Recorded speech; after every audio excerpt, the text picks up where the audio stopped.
I know it sounds pretty heavy, but it's not that heavy because it's the liberal arts approach to death, divorce, and desolation. And I'm going to start today with a poem, which I was told by one of my friends is a deadly way to start a speech, but I said, these are liberal arts people, they can handle it.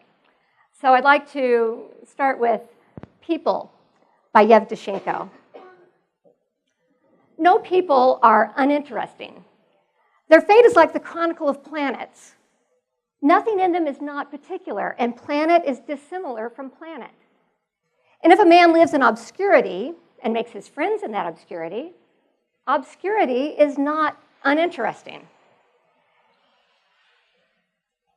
In each, their world is private, and in that world, one excellent minute, and in that world, one tragic minute. These are private. And any man who dies, there dies with him his first snow and kiss and fight. It goes with him. There are left books and bridges and painted canvas and machinery whose fate is to survive, but what is gone is also not nothing. By the rule of the game, something has gone. Not people die, but worlds die in them, whom we knew as faulty, the earth's creatures, of whom essentially what did we know? Brother of a brother, friend of friend, lover of lovers. We who knew our fathers in everything, in nothing.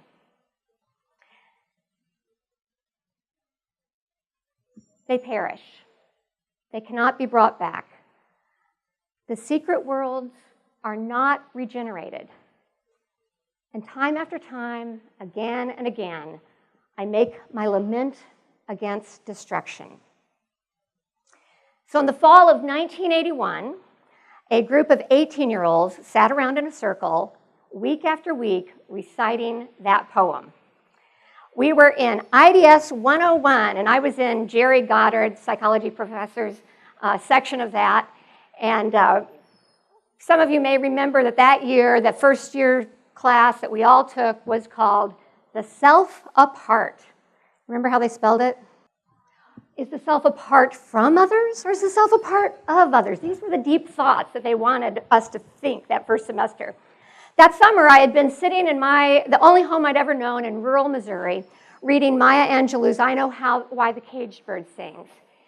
And I was reading about her life growing up, poor, black, abused, and I was sitting there in my waspy little, mostly happy Midwestern life. And then I got on campus, and I was expected to journal about how I related to her.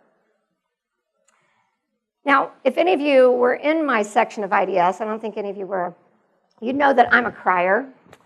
That didn't start at Guilford, and I still am, but it started much earlier when my parents, my mom and I used to sit and watch the Waltons with Kleenex between us on the sofa.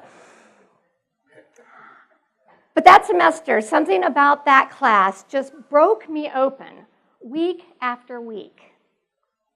My little world was not so much being expanded as it was being shattered. And like a snake that needs to get out of its skin, I just had to rip off what no longer fit. And so I spent a lot of time crying. As it turns out, over these past 30 years, I've spent a lot of my time with other people's tears. Now, I was an English major, and so, of course, I had to go to grad school. And so I decided that even though I had really been an enthusiastic attender of Quaker meeting while I was here at the Moon Room and New Garden Friends and the Quaker Concerns Group, I decided I'd return to my roots and become a Presbyterian minister. I then proceeded to have a very nonlinear, winding career, doing really different types of ministry. And what I discovered, whether I was doing some of those things that Megan mentioned, living with men coming out of maximum security prison in New York State, or working in a suburban church in Rochester, New York, or working with homeless families in rural Maryland, or being in the hospital trauma units, that I was drawn again and again in all of these situations to each person's unique story. No people are uninteresting. Their fate is like the chronicle of planets.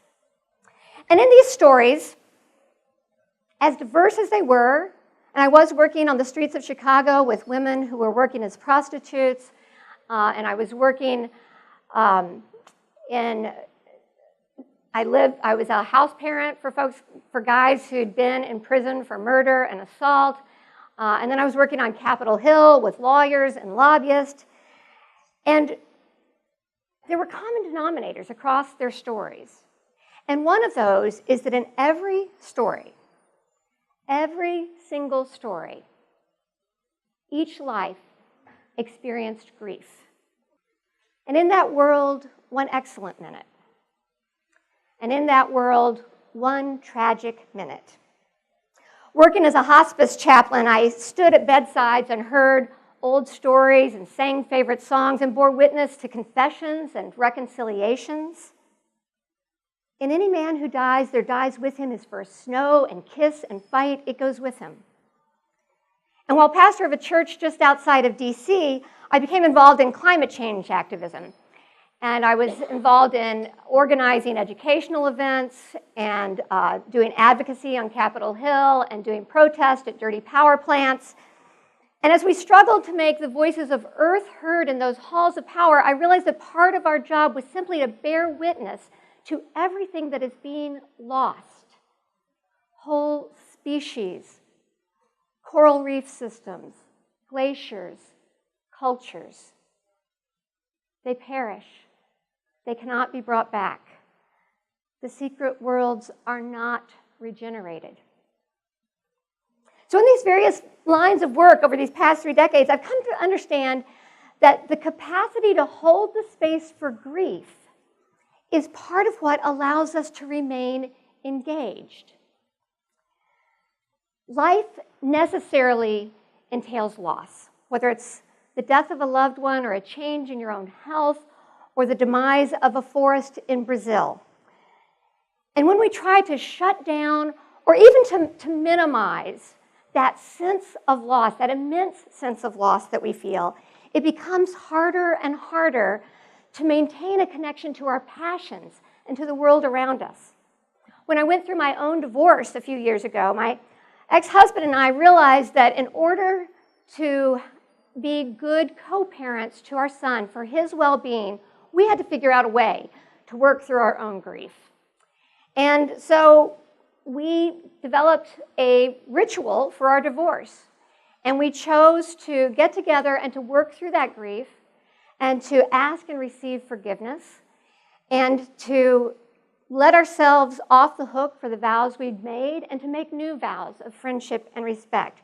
It was our capacity to hold that space for our very real grief that allowed us to remain passionate and involved co-parents.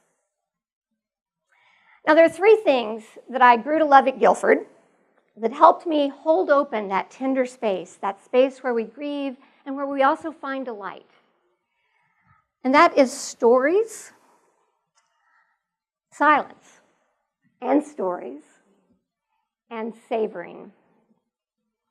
So even though my father was a wonderful and charismatic minister, I'm convinced I never could have become one myself until I had learned to sit in the silence, until I had practiced for years shutting down the sound of my own voice, not to mention the committee of voices in my head. I didn't have the capacity to really listen and hear other people.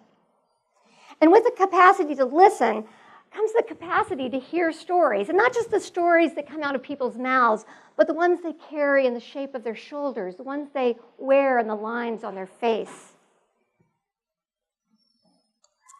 And when we can really appreciate people's stories, the stories of those whose lives seem so different from our own, or the stories of those we think we know so well, then we can begin to savor that incredible nuance of just being alive in this moment.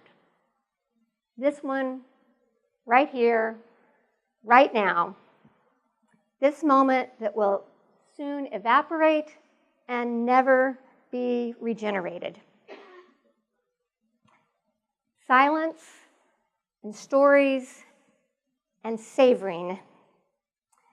These allow us to open a space where grief can flow through and we can be carried on its currents back to that wild and wide open ocean of love.